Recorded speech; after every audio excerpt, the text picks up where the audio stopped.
Ladies and gentlemen, joining me on the sofa with Esther this coming Wednesday in the series Men Supporting Men are four incredible men who will be deep diving into their emotional journey. We have Bishop Perry and Charles Wright from the 103rd Street Rhythm Band from the United States. We have Ciyo Brown and Nathan Taylor from the United Kingdom. I'm sure you cried a little bit. I know we taught as little boys that On the sofa with Esther in the series Men Supporting Men on the last Wednesday of every month at 8 o'clock GMT is now sponsored by Father to Father, turning the hearts of the fathers to their children and the hearts of the children to their fathers. Just to die. Thought you were bulletproof. Look at you. What happened? Did she hurt you? Are you okay? Yes, brilliant. Well, what I'm going to do, I'm going to start the introduction. We've got one more gentleman coming, so I'll just do the introductions because we are now streaming live. So this is in the series On the Sofa with Esther, Men Supported Men. And it's a wonderful podcast that I was encouraged to set up in the wake of, especially last year with so many men committing suicide, and that, that DJ that took his own life, it really sort of got people thinking, and it really put mental health even more on the map. Yes. So, Right. Oh, okay. Sorry. here's Ciyo, here's the other guy, gentleman. So.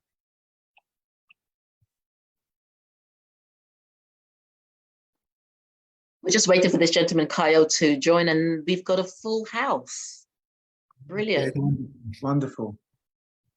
Oh, just to tell you who that guy's name is, his name is DJ Twitch. That's right. Oh, that's right. Yes. Yeah. Okay. Okay, so let's get the party started, as they say. But I've got a full house tonight, and I am mega excited at the conversation that we are going to be having. And I'm just going to introduce each and every one of you because we are now streaming live On the Sofa with Esther, Men Supporting Men. And so I'm going to start with my, on my top left, that's if that is. So we have Nathan Taylor. Nathan Taylor, I met this wonderful gentleman earlier this year, and he's got an incredible story to tell about his journey. He's a recovering cocaine addict, and he does a lot of stuff around mental health, and he's really honest and open about that journey. So thank you, Nathan, for joining us. Thank you for inviting me. I appreciate that. Thank you. Thank you. And then Bishop Perry, I met Bishop Perry in Atlanta about 6 weeks ago. He does many things, but in this capacity, he's a mental health first aider. And what else are you, Bishop? Oh, I am a royalty administrator. I process unclaimed royalties for songwriters and artists. Brilliant. So Charles, this might be a man that you need to speak to afterwards. No problem. Yeah.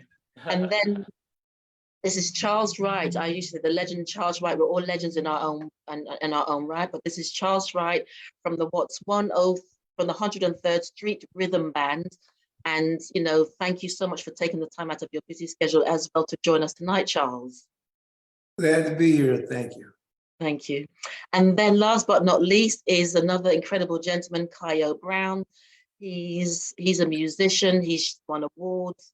He's someone that is very passionate about sharing about his mental health journey, and how that can inspire and impact, like all of yourselves, and influence someone who may be going through something that you've gone through. So welcome, Ciyo.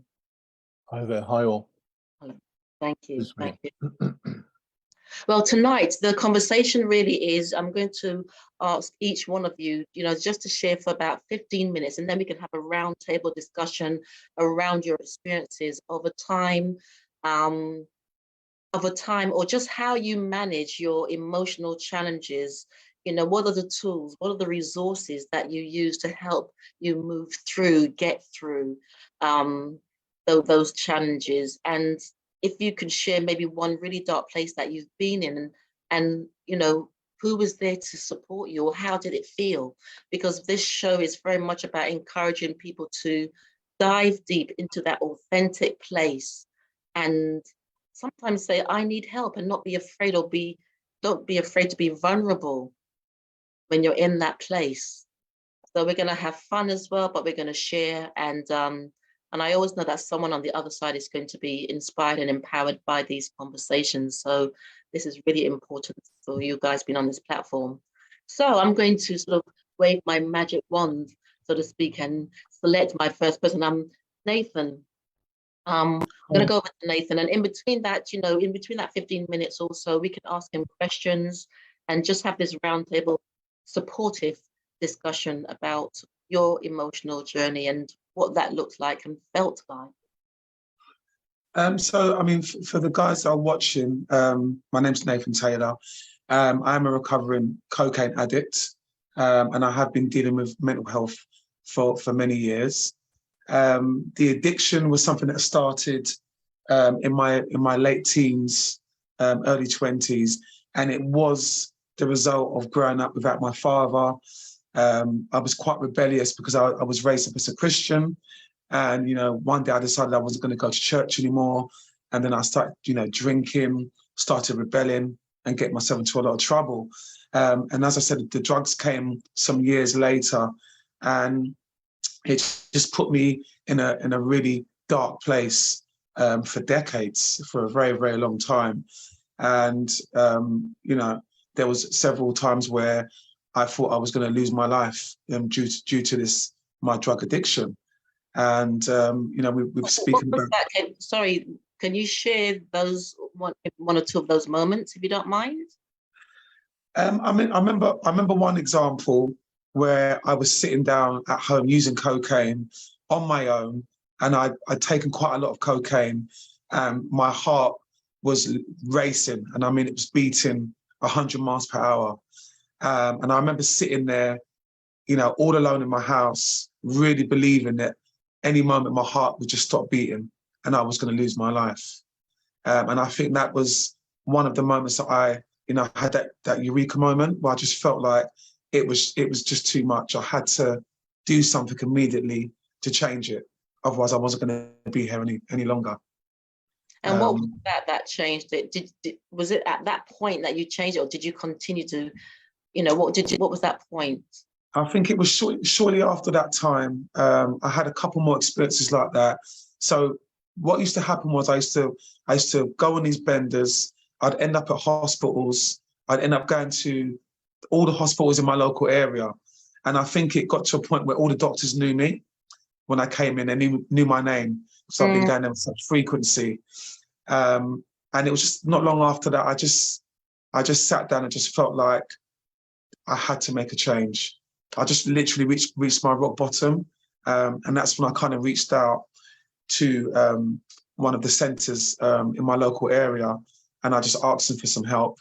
And I was in rehab for about a year. It was about a year-long journey. And how did it feel to reach out for help? Because I know that's usually the hardest thing to do. It was the best thing I ever did. And the people that I speak to this very day, I always encourage them to reach out, because sometimes it does feel easier to keep these feelings subdued. But the minute you get it off your chest, there is that weight that comes off of you. It's an amazing feeling. And especially when you talk to other people that are, maybe they're going through the same issues, maybe they can relate to what you're going through, but you'll never understand that unless you speak to someone in the first place. And, at one of your worst moments, what did that feel like, Nathan?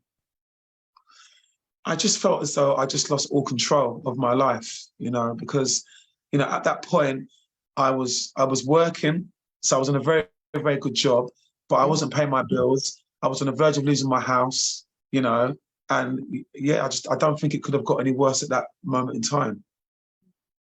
Okay, and so where are you now with that journey, Nathan? I'm in a really good place. I have to say, I'm back working. So I'm working in construction as a manager, looking after 22 guys. I do the videography, as you're aware of. on the weekends. I do that for some clients.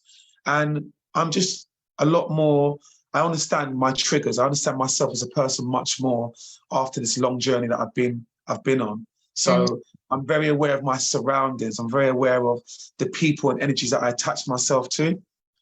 So, you know, it's a daily battle of just making sure I check myself and don't allow myself to go back to where I was many years ago.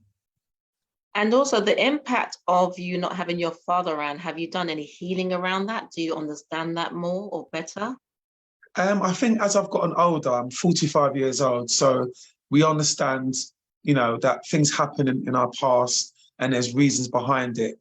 I haven't, unfortunately, mended the relationship with my father, but I forgive him. I don't have any animosity towards him. And I think just in knowing that about myself, I can move on with my life. Okay. And what are some of your daily practices that keep you buoyant?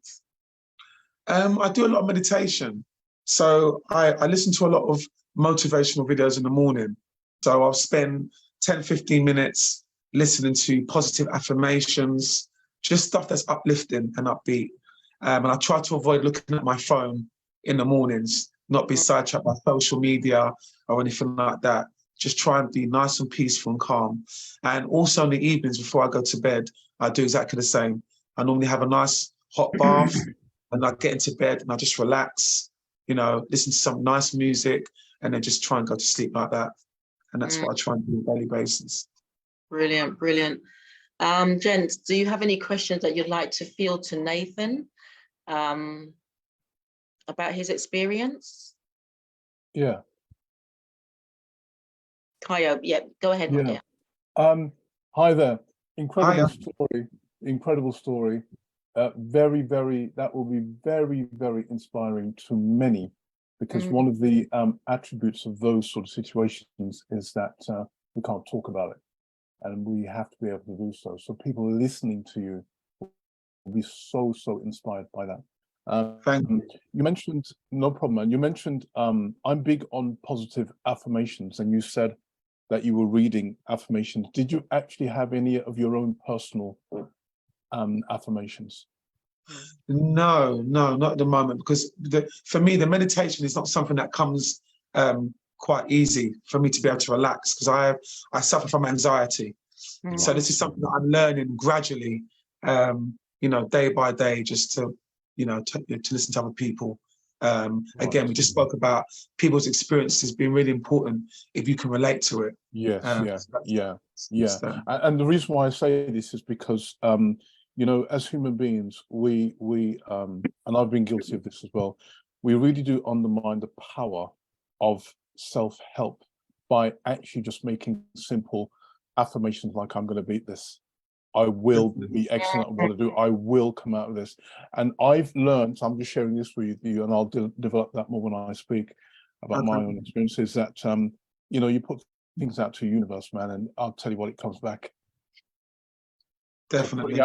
It might be something, it doesn't have to be anything grandiose. It could be something as simple as, I am going to deal with this. I'm going to be successful. So I just wanted to share that with you. No, thank you very much. Thank you very much. I appreciate that. Brilliant. If I can just add on to that, I do a mental health awareness page on Instagram. Maybe I can share that with you guys afterwards, and you can take a look. And I do some motivational videos on a regular basis and just speak openly about how I'm feeling on a day, my, you know, whatever stress I'm going through, or just any tips or wisdom that I feel as though I can impart to other people to help them on their journey. Yes, you can definitely share that afterwards. And what I'll do is on the page, I'll put everybody's details, links, so that people can connect, because they might not connect with your story, but they might connect with your story, Bishop, or they might not connect with Nathan's, or they might connect with Charles. And so, you know, it's great that people will have access to that information. So thank you very much for sharing. Thank you. Thank you. Thank you for your input, Ciyo, because I know Ciyo is very strong on his affirmations, and also how music as well empowers and influences, you know, one's mental health. So, Bishop has got his hand up. Yes, go, Bishop. Yes.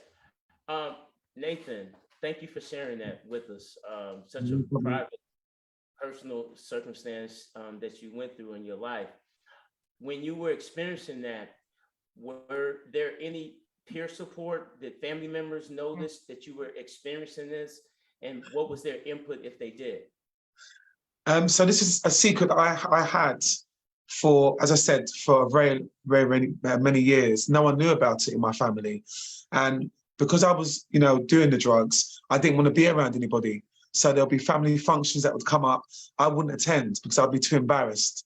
I was so embarrassed of myself. But eventually I did sit down and speak to my mum.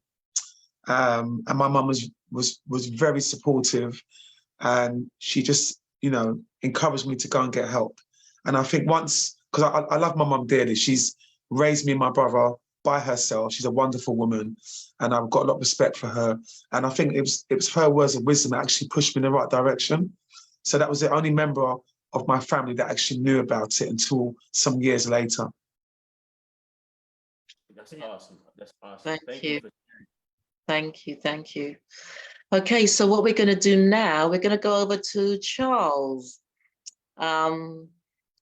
Charles, in terms of, you've come, because I've read your book. Charles has written Up From Where We've Come. Have I got that right, Charles? Right. And it's a very, very deep book about growing up in the deep South. So obviously trauma, challenges, emotional, he shares, being without, but also being at the hands of a slave master at the time and having nothing, and then seeing his father treated a certain way. So you can imagine the emotional journey or trauma that he might have gone through. I'm not putting that in his. So Charles, if you'd like to share some of those moments where you have had to deal with some really deep emotional challenges or trauma, and what was it that got you through? Well, as far as the content of my first book, I consider myself a slave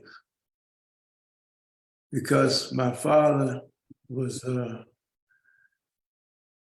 he was trying always to satisfy the people that we were his sharecropping boss and to get out of debt. And he could never get out of debt. And so in order to get out of debt, he had to produce so much cotton. And he couldn't do it. And he would, after I turned 8 years old, he demanded that I pick 100 pounds of cotton a day. I have yet to pick that 100 pound of cotton. But every time I didn't, I got a whipping. So therefore I consider myself a slave. And finally, we moved out of there, moved to California. And I think my father kind of had a habit of abusing me because it kind of continued, but it wasn't a daily basis anymore. And then when I got about 17 years old, I had to get out of the house. So I started my musical career with the feeling that I had to succeed. And because I couldn't do anything else, I went to work for another company they were making sewing machine cases. And the boss asked me to teach this Hispanic guy who was new to do what I was doing. And then after he learned, he sent the guy out at lunchtime one day to say that he had got a raise. I never got a raise. So I went to the boss's office and I expressed myself. I never got a raise. He said, well, I'm not going to give you one. If you don't like it, quit. Now, my pride automatically would have made me quit, but I couldn't because I was paying the rent at the time for my parents' existence. So after that, I said I would never work for another one. I'm going to be independent on my own from now on. I went through a lot of hell, but I came out of it smelling like a rose. Mm-hmm. And even then, after that, I was reckless with my money. And I thought, that I would have my friends and my old high school buddies. I let them all come to my house when I got successful, and they drank and smoked me out of the house and home.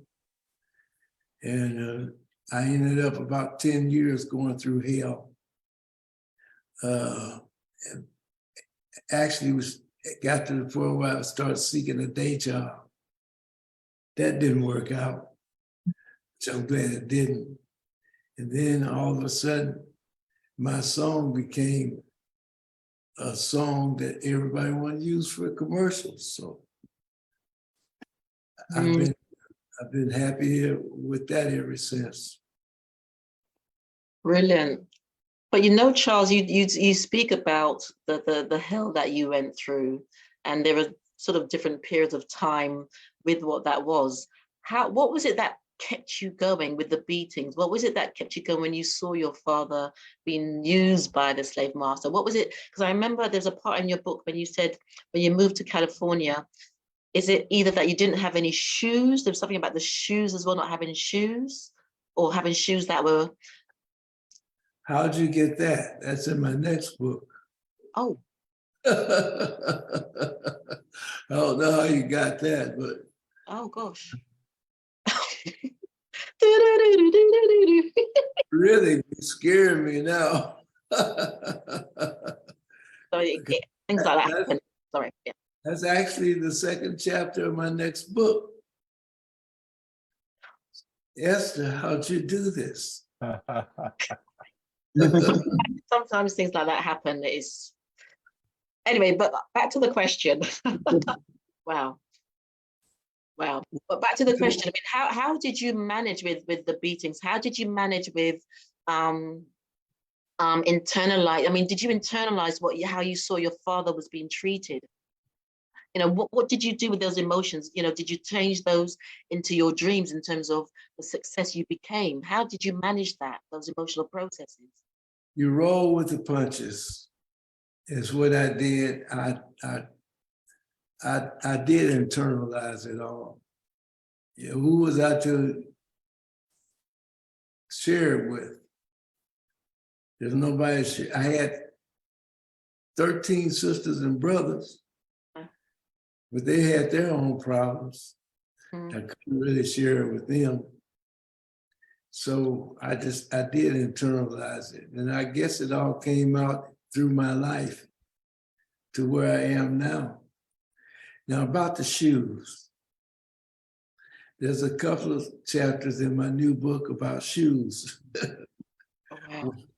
One of them is I made my first hit record and got cheated out of everything. And I'm walking home one night with holes in my shoes at 30 some odd degrees, which is really cold in California. And I stopped at a red light to wait for the light to change. And the guy who had cheated me out of all the money pulled up in a brand new Lincoln Continental, purple and white. And he stopped at the light. I looked over at him and I turned my head because I didn't want to see him. My pride wouldn't let me in. And he did the same thing. And the light changed and he took off in my car. That's one of the chapters in my book. I don't know how you knew Yeah, Kyle's laughing now. Yeah, yeah. All right. Have you got any questions for Charles? Because there's quite a lot there. I mean, especially coming from the background that he's coming from. You better stop laughing, mate. Coming from the background that he's come from to where he ended up. I mean, Charles, how impactful was music on your healing journey, or just on your journey of this is me, this is who I am? Because even now when we talk, sometimes there's this thing of, I am, nobody's going to take anything away from you. You're still very strong with that. Yeah, well, music, my father, his sharecropping boss influenced him that music was blues music was the devil's music, which is the music that I'm involved in, basically. So I wasn't able to listen to music until I was almost in high school. We couldn't listen to secular music. My family could only listen to gospel music and, strangely enough, country and western. So I guess it has a lot to do the fact that I was deprived of music so long. Okay, thank you. Now, Bishop has a question. He's got his hand up. So Bishop, go ahead. Yes, sir, Mr. Wright. Thank you for sharing your experience. I want to get an idea of the time frame of when you was experiencing this. I would say what was around the late 40s, early 50s, around that time frame. And what state was that in? This is going to lead into my next question, but if you can answer those for me. It was in Mississippi during the 40s and early 50s. Okay, all right, thank you. Well, man, you went through a lot, especially in the state of Mississippi. Historically, for the ones that's in the UK, if you're not familiar with Mississippi, very segregated state. That's the state where Medgar Evers was assassinated in Jackson, Mississippi. And I can only imagine what you had to endure, one from your family, but also from society at large, with the racism that you were exposed to. At any point, were you exposed to religion, or was spirituality a part of your mindset during that time? My father was a preacher. Your father was a preacher. Okay, you did say that. So you attended church regularly during that time? No, I did attend the church, but I've never been really a church person. Okay. You know, I did have to attend church because of the fact that my father was a preacher, but I didn't turn out to be right now, I'm not religious. I'm just spiritual. Yes, sir. Yes, sir. All right. Understood. Thank you. Extraordinary story. Can't wait for the second book. Got to get the first one as well. The first one is very, very powerful. I had to put it down several times because there was so much emotion packed into that. Well, for me, because of the experiences, and they just got worse and worse. And like you said, his father was never able to pay back, and even just how they treated a big grown man, and being able to watch that. Wow. So like I said, there was so many levels and layers to Charles's story. So Nathan has a question he'd like to field to you, Charles. Hi, Charles. Hey. Thank you very much for telling us that story. I guess my question is, having experienced such horrific racism in that time period, how did that impact on your life as you got older, in the sense of trusting people? How did that impact on your mental state? Well, frankly, it's kind of hard to trust white people after you go through all the stuff I went through. Okay. But I have trusted too many already. because usually they let me down. Every once in a while, I run into a true friend, but usually they let me down. Okay. Yeah. And in sort of winding down, Charles, you know, moving forward with your music, you know, your music was your baby, it still is. You got a new single coming out, or you've got a new single out at this moment in time.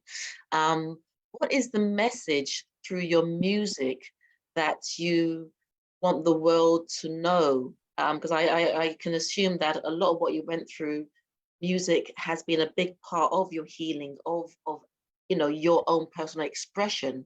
So what is the message of the music that you create to the world, Charles? I deal with reality. And my music is, as far as I'm concerned, real life. My new song, Your Hand, I think it's very relevant. It throws people for a loop when they first start hearing it, but it's relevant. And it's really, I don't know how to describe it. It's not the general, I love you. It's not all this rap stuff that they're rapping about, killing each other and stuff. But it's have you heard it? I've listened to it, yes. And I wanted you to, you know, you said it's not, you know, what is it about? What is the difference about the track, Charles? Nobody else is talking about it. Is that different enough? Wow, yes, it is. Yes. Uh, Yeah. So I have to encourage each and every one of you to go out and listen to Charles's track, Okayo's Back. Go out and listen to the track and see what you make of it. Yeah.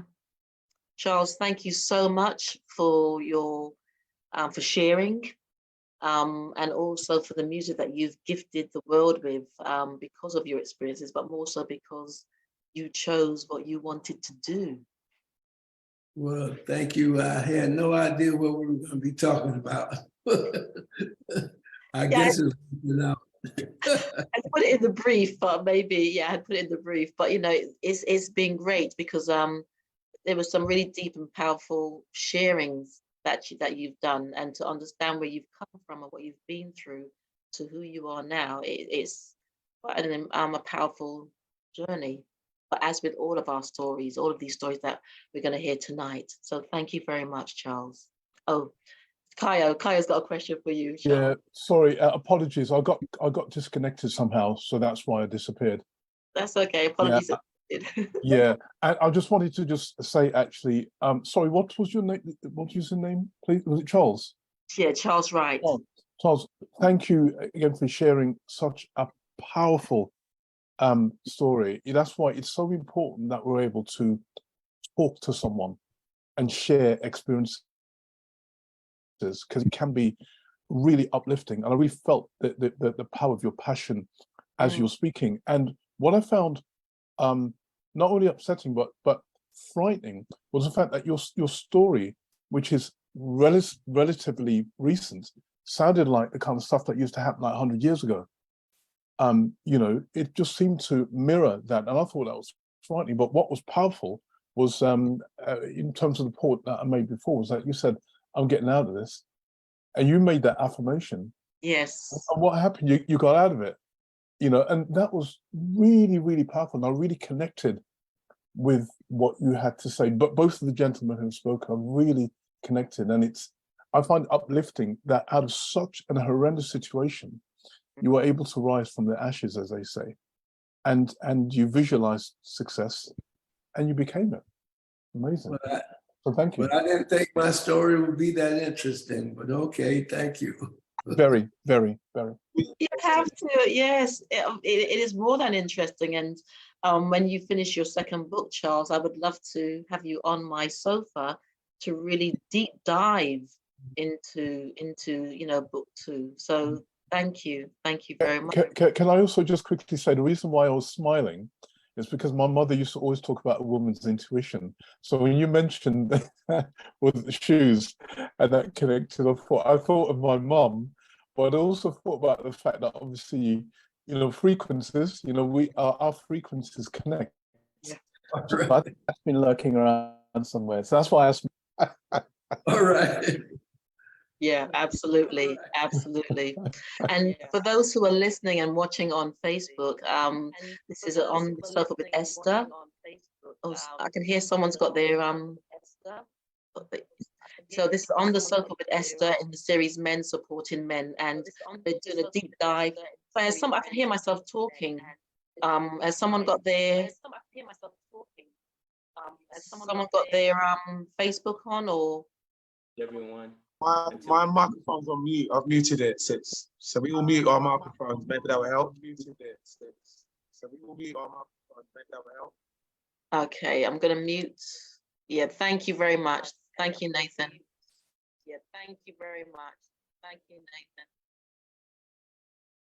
Is that me?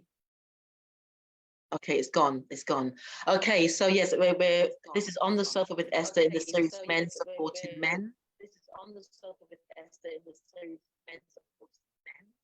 Who is that? Yes, Men Supporting Men. And I've got a great platform of men who are going to be sharing and who have been sharing their experiences. So what I'm going to do now, I don't have an advert to play, so we'll have to get someone to sing, dance, entertain us. But I'm now going to go over to Bishop. Do whatever, because also what's really interesting, and I think maybe if you want to connect afterwards, Ciyo and Charles, you're both guitarists as well, great guitarists, so that might be something that you guys would like to connect on. But moving forward, I've now got Bishop Perry, like I said, I met Bishop about 6 years ago in Atlanta, and then we got talking, and he's a man just like yourselves who have many strings to his bow. And for the purpose of this conversation, he's going to share also about his experiences with mental health, or with mental health challenges, or with his own emotional challenges, and talk about the resources, the people that supported him as he went through, and may still be going through. So welcome. Thank you. Great sharing of information on this panel. I truly appreciate it. I want to, share a very dark time in my life. March the 13th, 2008, I tried to take my own life. And it was a place where I never expected to be. And it wasn't something that I planned the day before. It just happened on this particular day. And thank God that, I'm still here to tell the story. I ended up at that point in my life simply because I wasn't able to cope with not achieving. Wow. Simply put, I've always been a high achiever in doing things, getting things done, making things happen.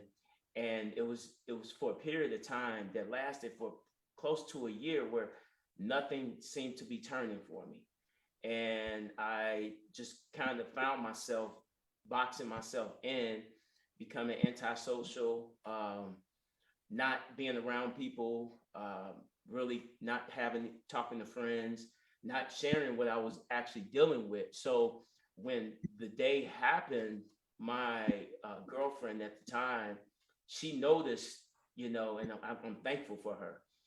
She noticed that something was totally different because I just left the house, and it was already planned in my mind what I was going to do. But somehow she found me. I was in Atlanta. I was on a major street called Peachtree Road, and I was going out, and she happened to find me.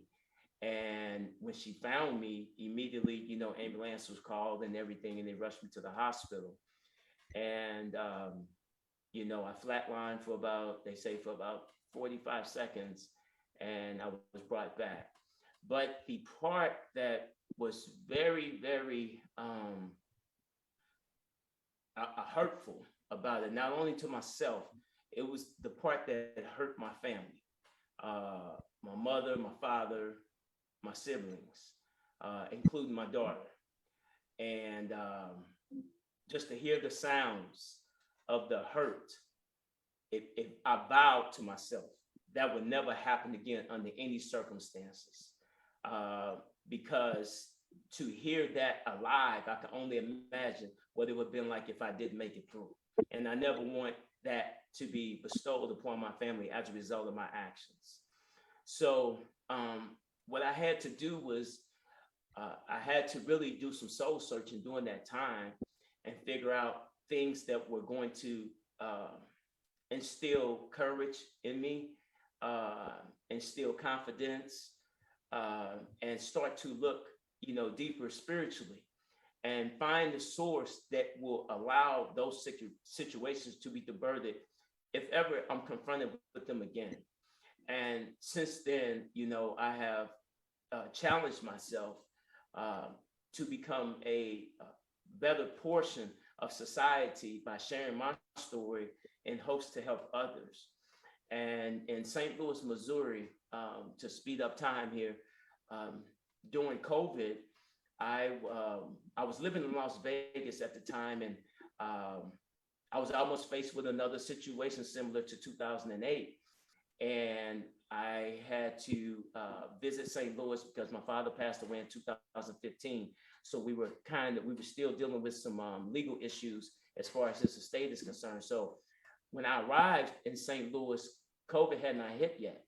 But while I was there, COVID hit and everything was shut down. Las Vegas, as you guys know, is a tourist town. So it became a ghost town instantly. So I couldn't go back to Las Vegas. So while I was in St. Louis, I asked God to just use me in the best way he saw fit. And that's where he gave me the idea to partner with a local university, University of Missouri, St. Louis, with mental health first aid. So I dove in head first with it. I never knew what mental health first aid was about. But I saw at that time that I could be an asset, during the time where everyone was experiencing some mental crisis or mental health challenges there.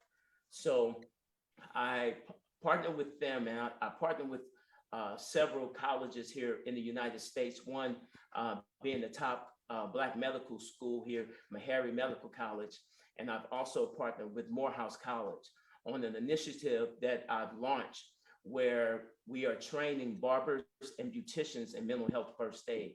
So I launched it in St. Louis to, kind of open the door for, utilizing barbers and beauticians for roles that they're already playing, with equipping them with knowledge that could, support an individual that they're servicing, that they might not normally be aware that they're experiencing mental health challenges or crisis, but giving them, some resources to recognize some of those things and give those individuals some direction on how to help them. And we have received, numerous support from other organizations. And here in the music industry, I'm working with an organization called Backline. Backline is a mental health support system organization in the music industry that directly supports musicians and artists and anyone, that has a career in the music industry with mental health challenges or crisis. So my initiative was launched with recording artist Truth Hurts. She's a St. Louis native, and her experiences in the music industry relating to mental health challenges or crisis, it made the seed that was planted blossom even more. So that's where I am today, with, allowing myself to be utilized as a tool to support individuals who might be experiencing challenges when it comes to mental health crises. And wow, these are all incredible stories today. All incredible stories. You know, each one of you who've shared, and we're going to be hearing from Kyle shortly. You know, they're really impactful stories, and for you to sit on this platform and just openly say how you felt, because a lot of times men don't really talk about how they feel. They might talk about the situation, but you're sharing how you felt. And one question that came to me, Bishop, is, you know, when you said your girlfriend was the one that found you, you know, what did that feel like for someone to find you? But also sometimes men have a thing about women, and sometimes women as well, you know, a woman coming into that space to find them, or to see them in a certain place. Does that make sense? Yes. I'm grateful that she was able to see what I was not saying, because I was most definitely experiencing a high level of mental health crisis at that moment, you know, to the point where I was willing to take my own life. So she saw signs, and she immediately went into action. And if it wasn't for her recognizing that something was severely wrong and following her intuition, following her gut to go after and try to find me, I would not have made it. There's no way I would have made it, because by the time they put me in the ambulance, I just remember hearing this last thing I heard. They say his vital signs are dropping fast. That's all I heard. Okay, thank you. Thank you. Charles, you'd have to unmute him. Yeah. Unmute.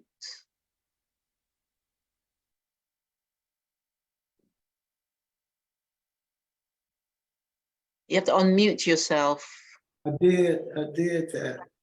Thank Yeah. I don't know how I got muted. But brother, I'm trying to find out, what did you do?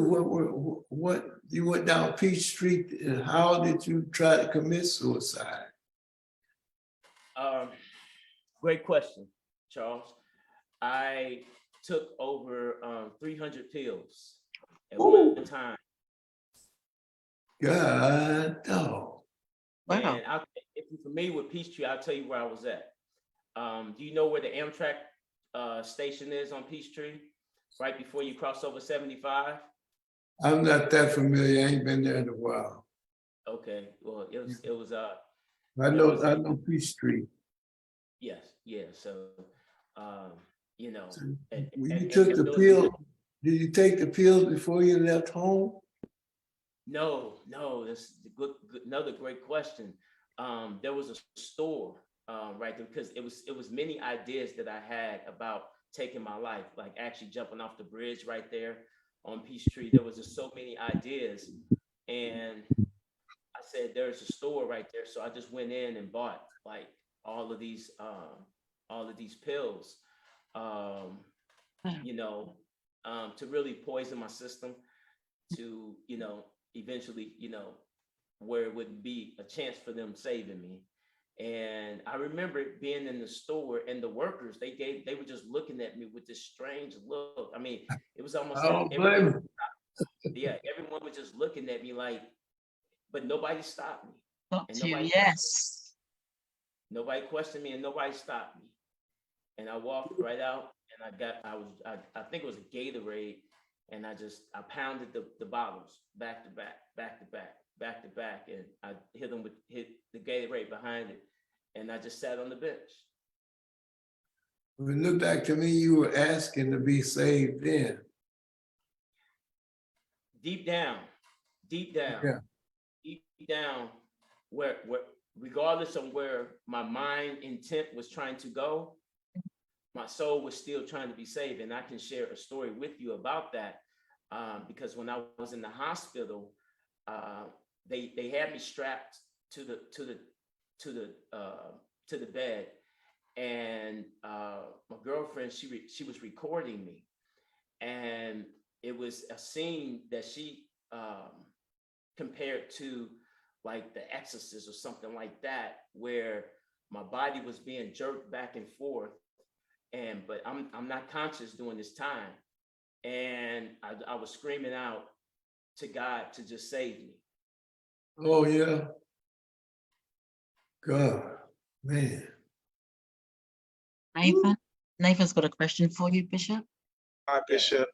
So, we talked about you taking the actual tablets. Was there a moment, as you've taken the tablets that you suddenly realized you shouldn't have done that and it was too late?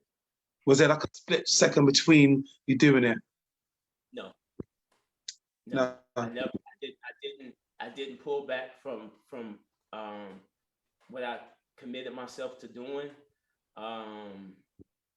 So the only thing I can say, it was God who, saw better fit in my soul than my mind. And, he took control. That's all I can tell you. He took control, because my intent was not, to unalive myself. So. Very, very back from that. You said 300 tablets, was that right? 300. Yeah, about close to 300, yes. I think I'm the sorry. key thing is, like Charles said, is that, no one stopped you. I mean, if someone walks into a store to purchase that amount of tablets, there's got to be some tension, with them. But you said no one stopped you, and that was quite powerful in itself. And so that just adds to the story, and it adds to what you're doing now. And it adds to your coming through in a way. So, Ciyo. Yeah, again, honestly, every single story that I've heard tonight, but I've actually found it uplifting. What I found it uplifting is what you guys have done to come out of that situation. And that's often that gate that a lot of people can't get through. And what the gentleman just explained was, again, really moving, but testimony to the fact that you recognize that, you had God in your life, and God brings us from the brink on so many occasions, even when we don't recognize it. And I was just kind of thinking through, whenever you hear a story like that, you try to imagine the thought processes that person was going through as he or she was actually thinking about doing it, deciding to do it, and then actually taking the act. It's just horrific. And I really commend you for sharing a story of that sort of depth, but coming out of it. And then that was 2008, you said, is that correct? Yes, 2008. Right. And then you said in 2000 or something, you had a similar experience that took you to a dark place. But I noticed that your vibration when you're speaking about that was that because you've been through it before, you had the mechanisms to deal with it. And I was wondering if you could share with us how you use those mechanisms to avoid a repeat. So June of last year, I was diagnosed with stage 4 Hodgkin's lymphoma. And I was reminded that God is in control at all times. Only thing I have to do is call upon him. And that's what I did. And I had to go through chemotherapy for 6 months, twice a month.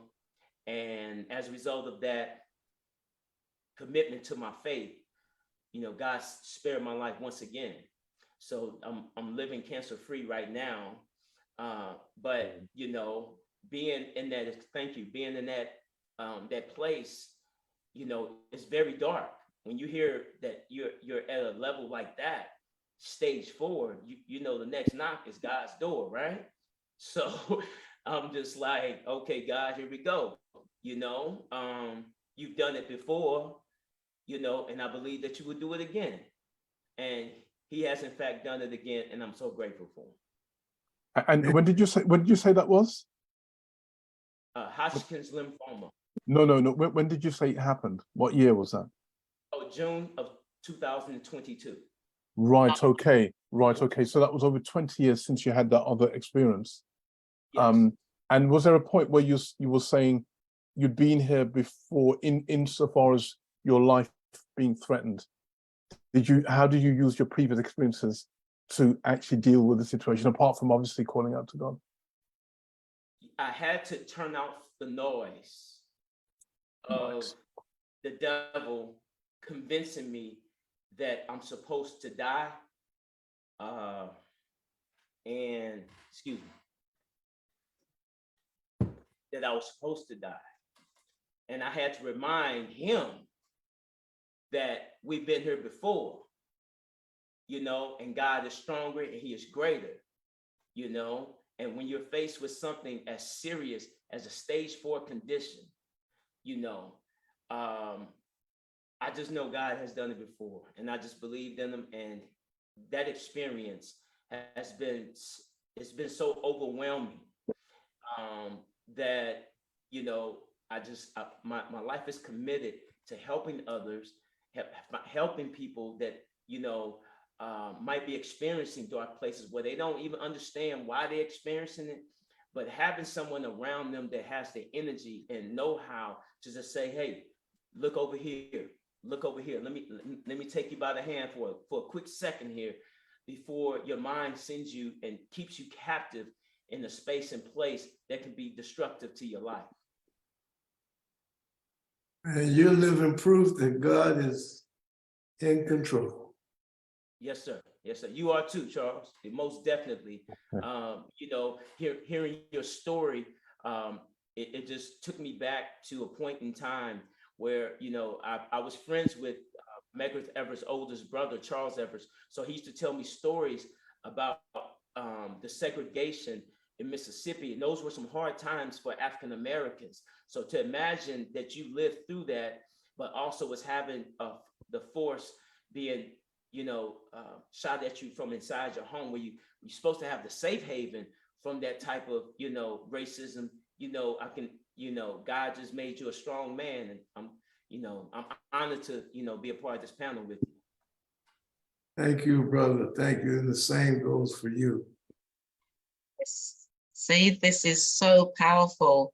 And we are going to go over the hour by about 15, 20 minutes, because then we're going to ask Ciyo to share. But thank you so much, Bishop. And what I just kept on getting, and what I feel around your experience, and, you know, the experiences that we all share is, you know, when we go through certain things, I feel that's God. And, you know, some people say God, the universe, ancestors, but it's clear in a way. It's almost like, you know, the counsel was just, he's cleared out the stuff so that you can step forward to do the work that you're doing, clear and free. Does that make sense? Because you've got so much more powerful work to do. And it was also, in a way, your own testimony to say, I am going to hang in there with my faith and prove to you that I am going to hang in there. And it's just the cleansing and coming through and clearing. And that's really powerful. So thank you all for sharing so far. Nathan, thank you for sharing. Charles, Bishop, and last but not least, we have Ciyo. And then what we're going to do, I'm probably going to go on to about 1:30, because then the next 10 minutes, I would just like to do a round table with everyone in, you know, I'll just ask one question, I'll ask all of you, and then we'll come nicely to the close of this particular segment. So Ciyo, you know, the same question to you. Yeah, sure. I had the privilege of interviewing you for something that we did about 6 weeks ago. Is it that long? Is it about mental health and music? And so Ciyo performed, and then I asked a series of questions. And I would say to you, Ciyo, what has been for you as a man, because this also is really pertinent for men, for Black men, in terms of sharing their vulnerability and sharing what they are doing, because it's important to speak about it, but what are we doing about this, and how are you getting supported? So Ciyo, over to you. Okay, well, bearing in mind that every single one of us on this planet have always encountered something traumatic in our lives, it's a question of recognizing the impact of those traumas, whether we've dealt with them, whether they still exist, etc. Now, I have a clear recollection of one circumstance, which was more like professional trauma, because my background is law. I worked in the legal profession as a legal advisor, became a senior legal advisor, and management within organizations to the law. And I remember going through a period, and I'm glad you said black man, because I'm speaking from a black male's perspective. It's not just a male, it's a black male for a number of reasons. I began to develop a feeling within the workplace that no matter what I did, it was never good enough. It was never of the high standards. It never will be. And that, you know, I'm lucky to be there. Now, it's something that I haven't spoken about much, you know, not as much as maybe I should have. But I just remember really reaching for the stars, wanting to give my best, being very aware of the very humble circumstances and backgrounds I've come from, mixing with people from Oxford and Cambridge, etc., feeling just from the get-go lesser than them for professional reasons, and having to fight with my own emotions to overcome that, well, I'm going to say myth, yeah, because quite often the only thing that separates people who are come from a humble background, someone who doesn't, is the experience and the opportunity, yeah, the opportunity to be to actually show your wares and be treated fairly. So after a number of years, it started to get to me, and what was getting to me was this, as I was saying, was that I always felt, I was made to feel that my work was never good enough, right? I couldn't achieve what my other white counterparts had achieved. I was never as clever as them. And those messages become self-perpetuating. And when you then feel that, and this is not paranoid, because you're often told that you're paranoid, but when you start to realize that snares and traps were set for you to undermine you, that's a reality. That's what you call a lived experience. And I went through some horrific experiences, and I'm going to call it what it is, of racism. You know, not subconscious. It was conscious. All this subconscious bias stuff, I'm not buying into that. Yeah, okay. It was absolutely conscious, to the point that it started to get to me. And it wasn't until a female colleague of mine said to me, "You look like you're having a breakdown." Now, in my mind, I knew something wasn't.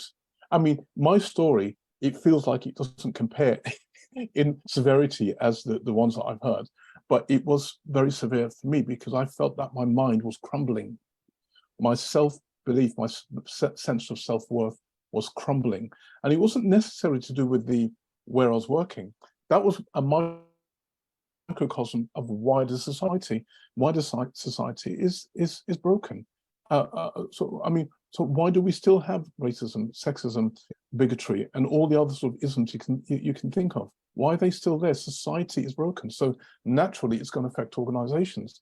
So I fought it, and it got to the point where I began to feel unwell. But I was struggling with my maleness, tough guy, all the rest of it. I'm a guy, very competitive, very physical with sports and all that kind of stuff. I couldn't accept that I was falling ill. Couldn't accept it. And it was my female colleague that said, "You look like you're having a breakdown." And it was then, and God bless her, that I started to take my feelings, what I was going through, much more seriously. And I decided I was going to do something about it.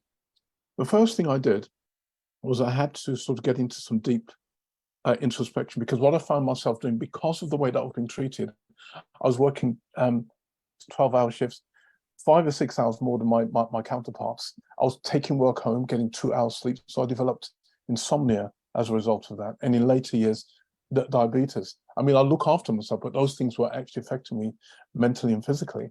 And that plight as a Black person that you can experience at times is where you're working harder, not because you necessarily want to, because you're trying to, you're almost preempting, right, that some other snare is going to be set for you. By the time that happens, you'll sort of have money in the bank because you've covered yourself by working excessively. That's the mindset that is often developed within our community. I've spoken to many people from different walks of life.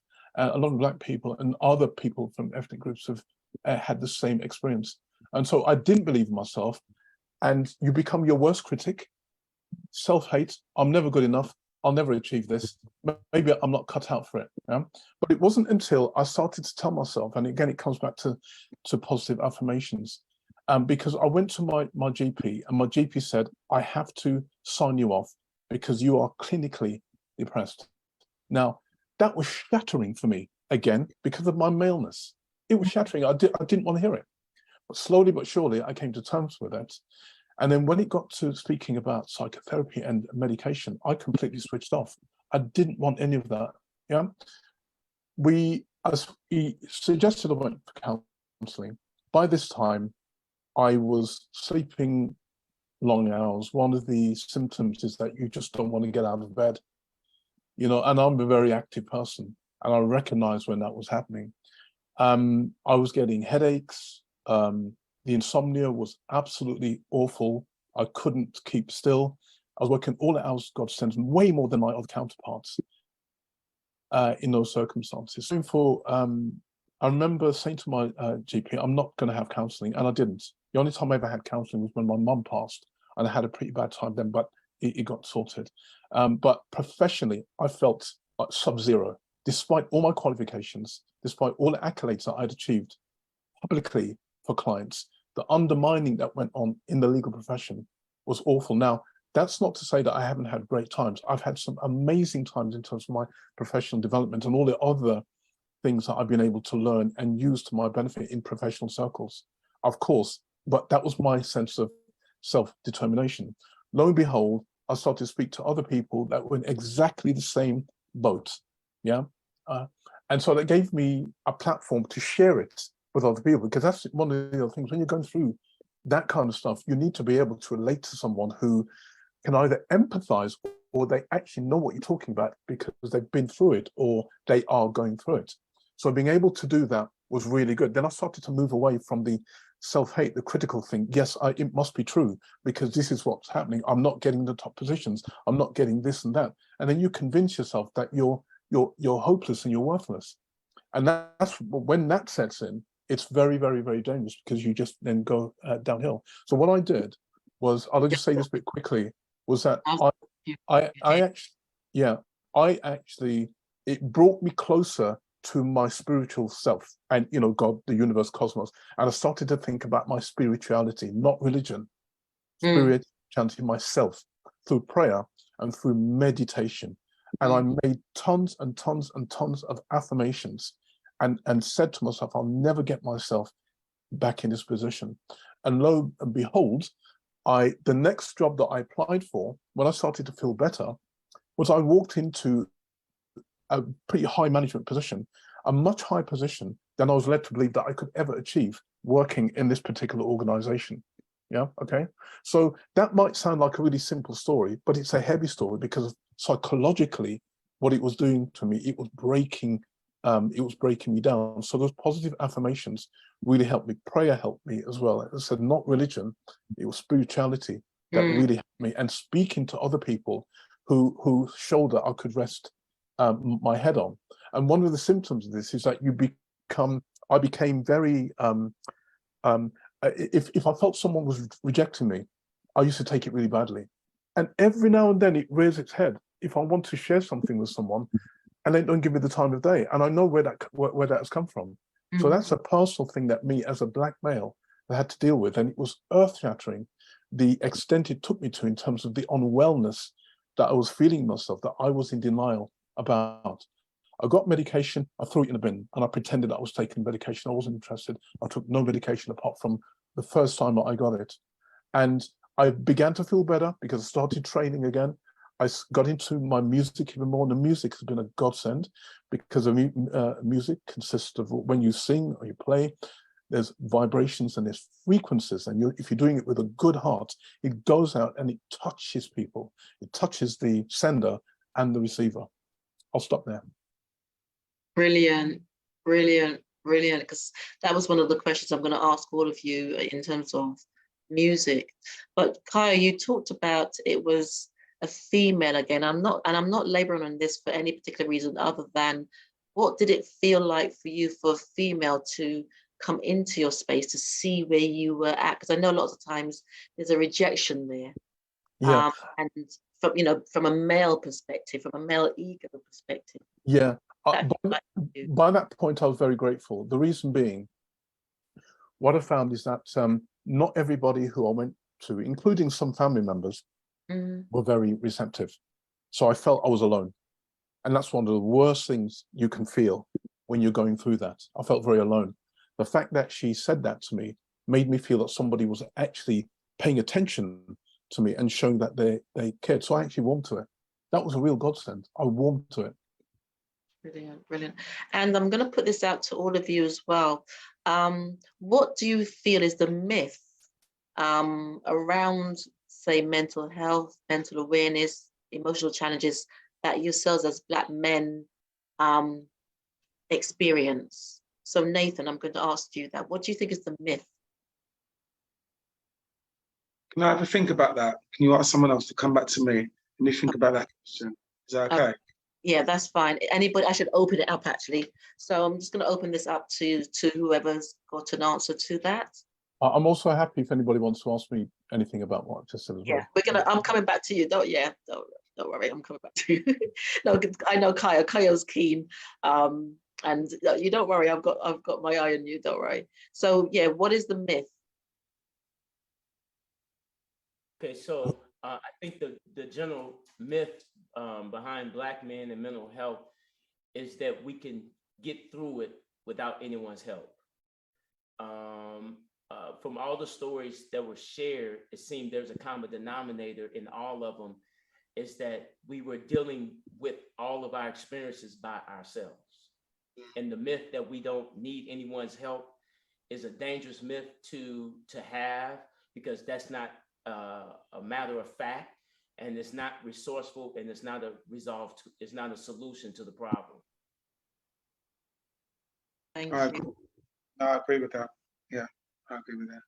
I'm listening to the brother's story. I remember somebody telling me along the way, you have to be 4 times as good as everybody else is. And I think that has saved me a lot of times, because I know I'm not, but I try my best to be.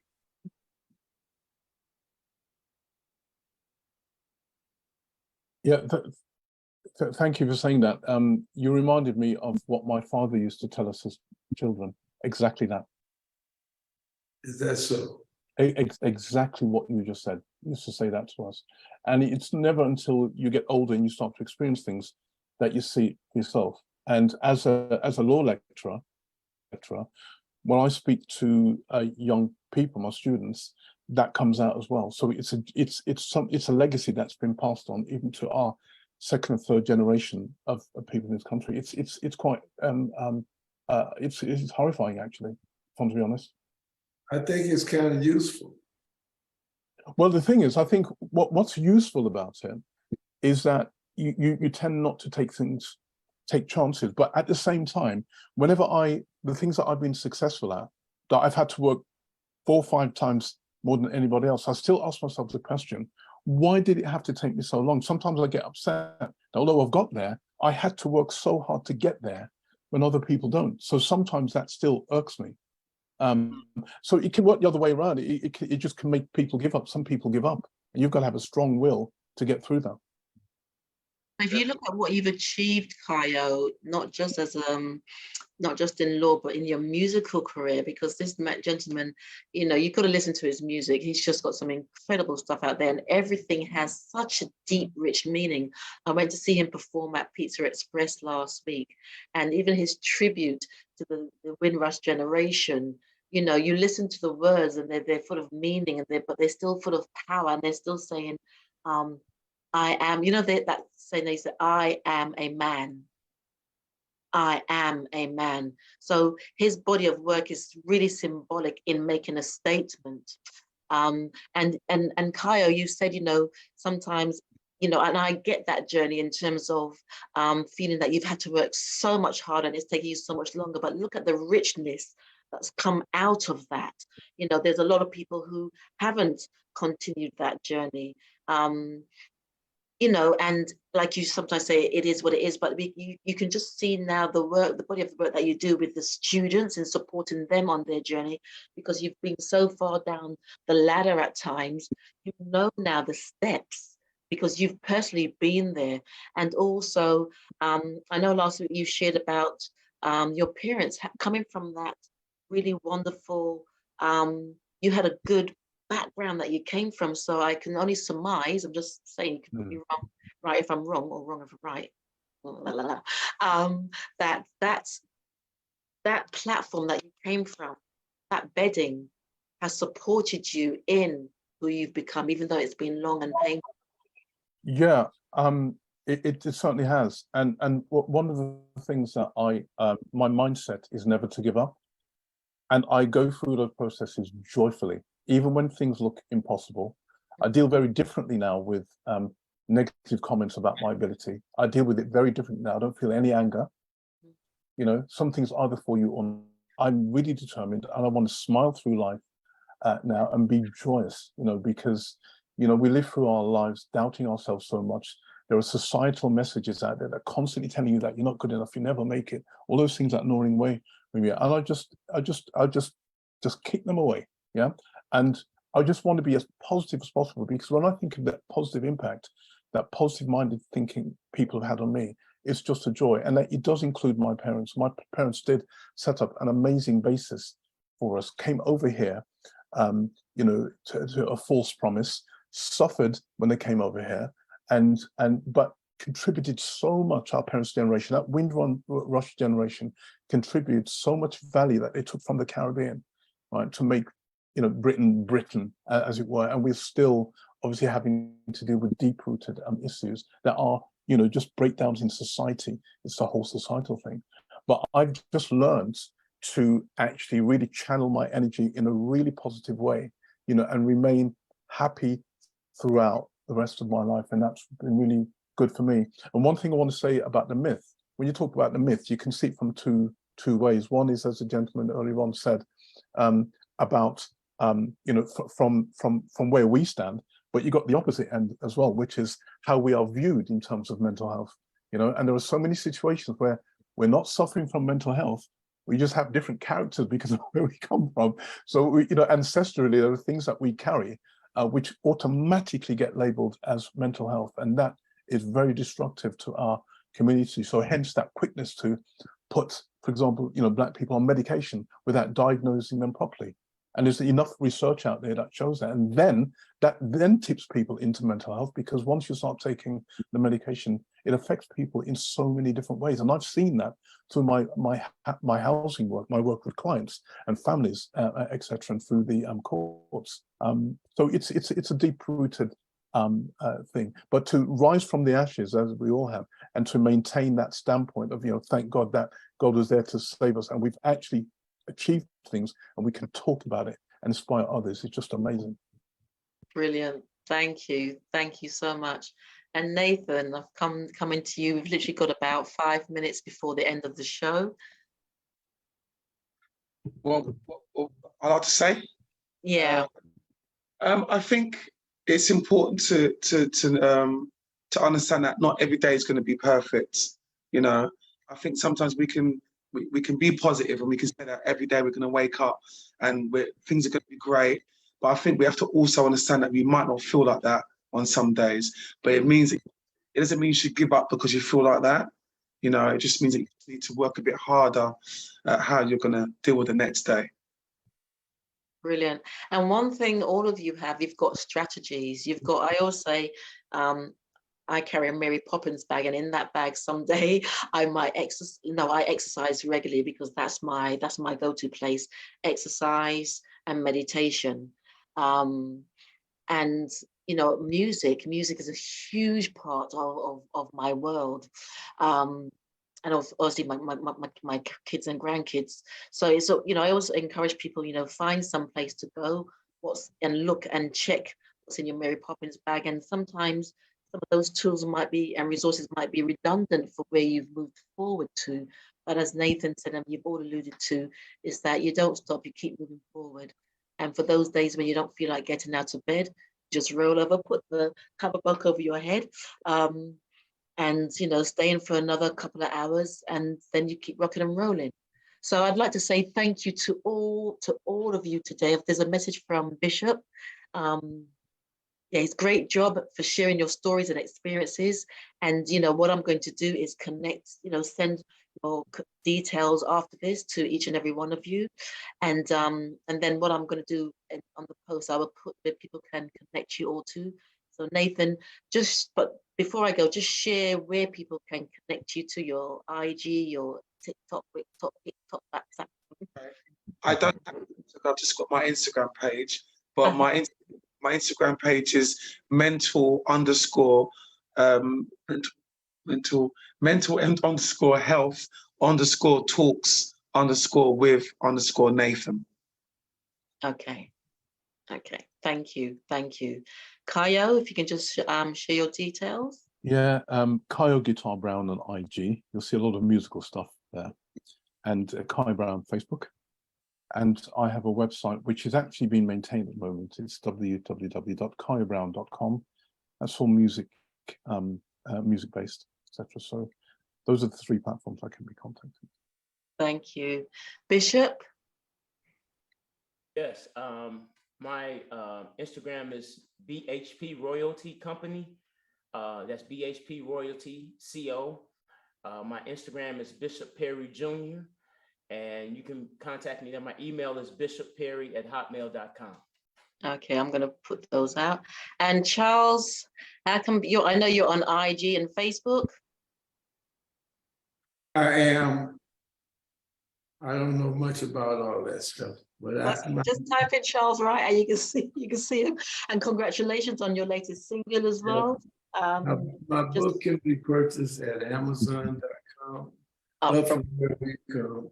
Up from where we come. And I am Charles Wright, one of my websites. And the other one is expressyourself.net. Express yourself. Brilliant. And even the song itself, Express Yourself, says it all. Well, gentlemen, thank you all so much for your time. Thank you for sharing. And we're going to keep this journey going. We're going to keep the conversations going. And like I say, ultimately, this is going to end up in a huge conference over the next year or so. So, and ladies and gentlemen, for those who have been listening, thank you so much for your time. And yeah, just keep sharing. Find someone who you could be vulnerable to, you know. Find someone who could be in your brotherhood, who can be in your brotherhood. Yeah, thank you. Bless you all. Thank you too. Thank you guys. Thank you all. Nice to meet all you guys. Likewise. Bye. All right. Yeah, likewise. Bye-bye. Bye. Bye.